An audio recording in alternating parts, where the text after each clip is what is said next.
और काशी में विश्वनाथ मंदिर के पास ऐसा कौन सा सच छुपा है जिसके लिए इतना बवाल मचा है? ये सवाल हमारे आपके जहन में उठना लाजमी है।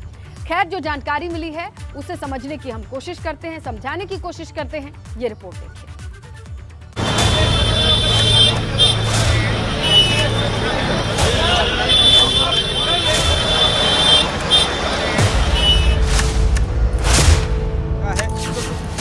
पहले दिन जबरदस्त बवाल, दूसरे दिन बैरिकेडिंग का जाल।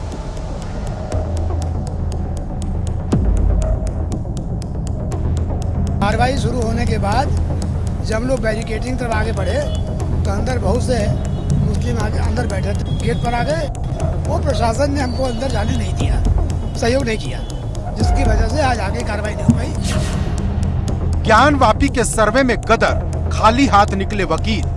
कोर्ट में दरखास्त देंगे, अब कोर्ट जो दिशा निर्देश देगा उसके आधार पर आगे कार्रवाई होगी। दिन दूसरा था लेकिन बवाल पहले दिन से भी ज्यादा।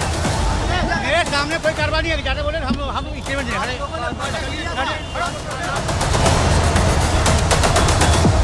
तमाम शंकाओं और हंगामे के बीच एडवोकेट कमिश्नर अपनी टीम के साथ ज्ञान वापी परिसर में सर्वे करने के लिए तो पहुंच गए, लेकिन अंदर माहौल अलग था। दावा किया गया कि मुस्लिम समाज के लोग बैरिकेडिंग करके अंदर ही बैठे थे और सर्वे के काम में बाधा डाली गई।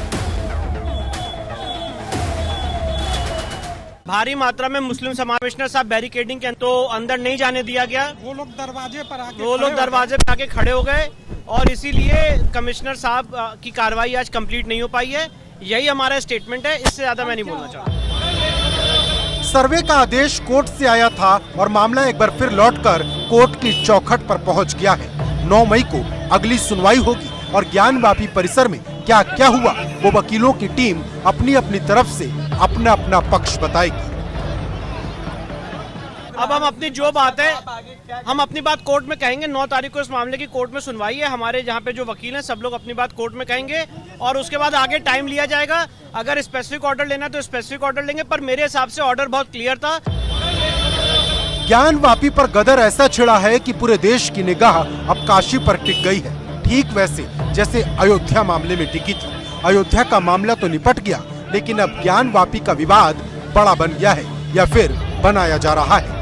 जिस बैरिकेडिंग की बात हिंदू पक्ष की तरफ से बताई गई, उसको लेकर मुस्लिम पक्ष का अपना अलग ही दावा है। प्रशासन ने कोर्ट के आर्डर का कंप्लायंस किया है। कोर्ट ने कोई आर्डर नहीं किया था कि बैरिकेडिंग के अंदर जाके आप इंस्पेक्शन करें। बैरिकेडिंग के बाहर का था, वो आपने किया। हमारा अगला कदम 9 तारीख को तय होगा। हमने तो कदम उठा दिया कि हम दूसरा कमिश्नर बदला जाए। कमिश्नर पर हमें विश्वास नहीं है। नहीं, ये पक्षपात कर रहे हैं। वादी जो कह रहा है वो कर रहे हैं। इनको एक कोर्ट की तरफ से कमिश्नर है, इनको एक निष्पक्ष रूप में काम करना चाहिए। वादी ने कहा कि साहब ये देख लीजिए, वो कर लीजिए, और सारी चीज उनकी बात मानते जा रहे हैं। आप लोगों ने कुछ दिखाने का प्रयास नहीं किया? सारा चीज किया, ऑब्जेक्शन किया, लिखित ऑब्जेक्शन किया, उनको लिखित एप्लीकेशन दिया, लेकिन वो अपने मनमाना कर रहे हैं क्योंकि जो वादी कह रहा है वो कर रहे हैं। तो हम 9 तारीख के बाद ही जो 9 तारीख सर्वे के पहले दिन जो बवाल हुआ था, उसे देखते हुए दूसरे दिन भी सभी की नजरें ज्ञान वापी के गेट पर टिकी थी। मुस्लिम पक्ष को इस मामले में ऐतराज क्यों है, ये आपको बताते हैं। कोर्ट ने जिस एडवोकेट कमिश्नर को नियुक्त किया है, उन पर पक्षपात के आरोप लगाए गए हैं। एडवोकेट कमिश्नर अजय मिश्रा को बदलने के लिए कोर्ट में याचिका भी दाखिल की गई। याचिका में कहा गया कि सर्वे के पहले दिन सूर्यास्त के बाद भी मस्जिद में जाने की जिद की गई, जबकि ऐसा कोई आदेश न्यायालय की तरफ से नहीं आया। आरोप लगाया गया कि एडवोकेट कमिश्नर एक पक्ष की बात सुनकर ही सर्वे कर रहे हैं। याचिका में यह भी कहा गया कि एडवोकेट कमिश्नर दीवारों पर उंगली से खरोद कर जांच कर रहे थे।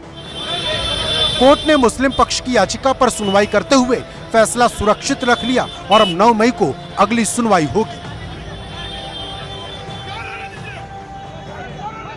सर्वे के दूसरे दिन एक युवक ने नमाज पढ़ना भी शुरू कर दिया, जिसे हिरासत में ले लिया गया। ज्ञान वापी सर्वे जब तक चलेगा तब तक माहौल ऐसा ही रहेगा, क्योंकि यह सिर्फ जमीन या संपत्ति का मसला नहीं, मसला तो धर्म का है।